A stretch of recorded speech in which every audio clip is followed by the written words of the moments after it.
Semua diberkati Tuhan. Wajah-wajah yang harus ceria, amin.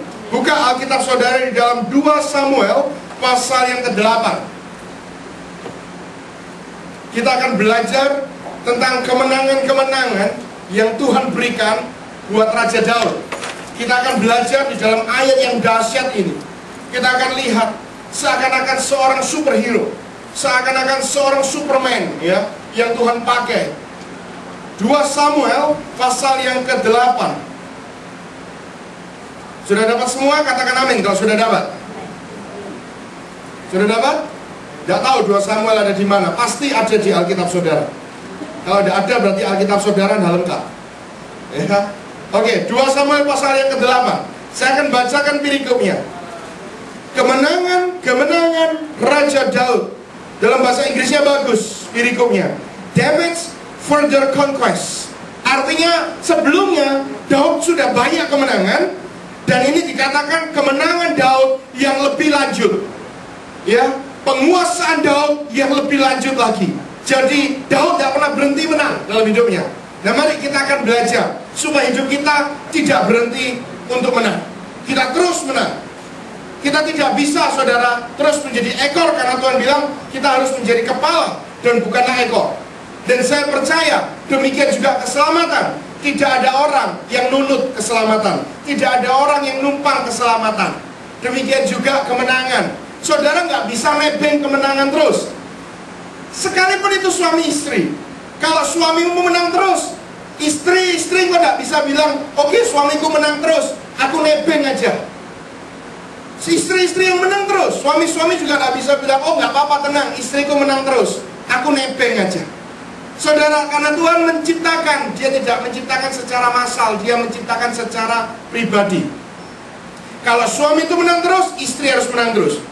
Kalau suami istri menang terus, anaknya juga harus menang terus. Kalau pengerjanya menang, kalau hamba Tuhannya menang, ya, jemaatnya juga harus menang terus. Kalau orang yang ada di gereja, teman-temanmu yang lain menang, engkau juga harus menang. Kalau yang lain ditolong Tuhan, Tuhan pasti tolong saudara. Tuhan tidak pernah pilih kasih. Amin. Makanya saudara lihat kalau ada wajah-wajah yang loyo, itu adalah orang-orang yang percaya bahwa Tuhan pilih kasih. Kalau ada wajah-wajah yang lemes di dalam gereja Tuhan, itu adalah orang-orang yang percaya bahwa Tuhan itu tidak adil. Selama kita tahu dan sadar bahwa Tuhan itu adil dan bahwa Tuhan itu tidak pilih kasih, kalau orang lain bisa diberkati, kita juga bisa diberkati, maka kita akan lebih semangat lagi. Amin. Mari kita lihat di dalam 2 Samuel pasal yang ke-8, saya akan bacakan. Sesudah itu, Daud memukul kala orang Filistin dan menundukkan mereka. Lalu Daud mengambil kendali pemerintahan atas ibu kota dari tangan orang Filistin. Dan ia memukul kala orang Moab. Lalu menyuruh mereka berbaring di tanah. Ia mengukur tempat mereka dengan tali, diukurnya 2 kali panjang tali itu untuk mematikan, dan 1 tali penuh untuk membiarkan hidup. Maka orang Moab takluk kepada Daud dan harus mempersembahkan upeti. Filistin dikalahkan, Moab dikalahkan. Ini bukan bangsa-bangsa kecil, ini bangsa-bangsa yang besar. Ini seperti kalau kita sekarang nggak perang lawan manusia, tapi kita perang lawan masalah kita. Saudara punya masalah yang namanya Filistin. Saudara tahu orang Filistin itu punya kelemahan. Kelemahannya apa? Mereka selalu menyerang lewat belakang. Mereka selalu menyerang keluarganya. Kalau orang Israel pergi perang, keluarganya diserang, dijarah. Itu kebiasaan orang Filistin. Bukankah kita juga punya banyak Filistin dalam hidup kita? Ya, tiba-tiba waktu kita setia, penyakit datang. Ya, kita setia, pasangan kita diganggu setan, ya kan? Saudara, itu Filistin. Daud mengalahkan Filistin. Apakah saudara bisa mengalahkan Filistin? Moab pun dikalahkan, bukan cuma dikalahkan. Moab ini bangsa yang gagah perkasa, cukup kuat. Sudah dikalahkan, disuruh baring saudara di tanah. Dibuat ngukur mana yang mau dibunuh, mana yang mau dibuat hidup.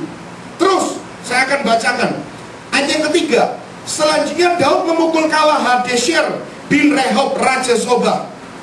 Ketika ia pergi memulihkan kekuasaannya pada sungai Efrat, dia mulai patok kekuasaannya. Dia mulai pulihkan Israel. Dia lihat ini yang Tuhan janjikan, ya, buat bangsaku, buat Abraham.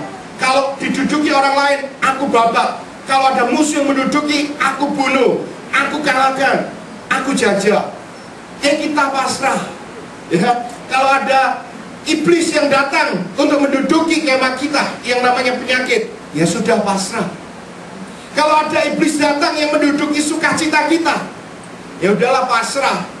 Kalau ada iblis datang menduduki ya ekonomi kita, ya udah pasrah. Kalau ada iblis datang menduduki gereja kita dengan banyak ragi yang disebarkan, ya sudahlah kita pasrah. Melayani aja sebisanya. Saudara, Daud bukan orang yang demikian. Kalau dia lihat setan, kalau dia lihat iblis, kalau dia lihat musuh-musuh yang menduduki tanah perjanjian yang Tuhan beri buat dia, dia serang habis dan dia kalahkan. Dan ternyata kalau saudara pelajari, memang Tuhan memberikan orang ini kemenangan. Bukan kemenangan 1-2, tapi kemenangan yang terus menerus.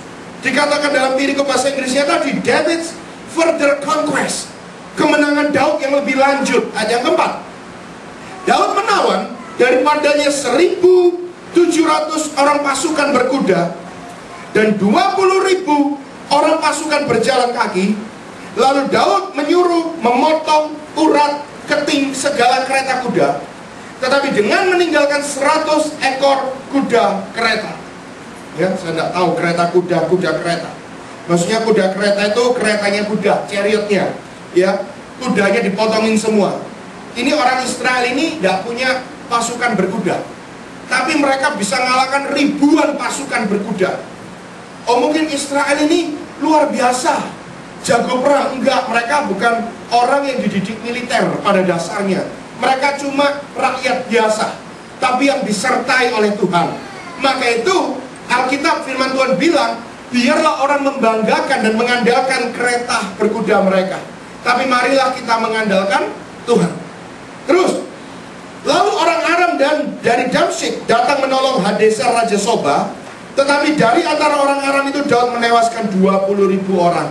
Orang Aram bilang, gua tolong aja itu melawan Daud. Raja-raja dunia ini bersekongkol melawan Daud. Orang satu, nanti kita lihat waktu Daud diserang ini sebenarnya keadaan Daud itu seperti apa.